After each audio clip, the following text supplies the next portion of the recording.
টার্মিনালের মাধ্যমে AVR code খুব সহজে আপলোড করার জন্য আমরা এভিআর রুট ইউজ করি। তো চলেন এভিআর রুট কীভাবে পিসিতে সেট আপ করতে হয় সেটা দেখি।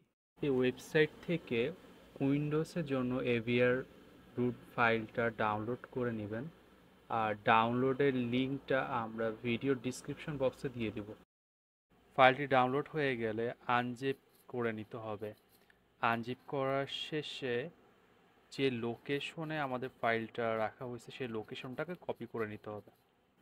এবার দিস পিসিতে ক্লিক করে রাইট ক্লিক করে প্রপার্টিসে ক্লিক করা লাগবে। ক্লিক করলে অ্যাডভান্স যে অপশনটা দেখা যাচ্ছে অ্যাডভান্সে ক্লিক করবেন।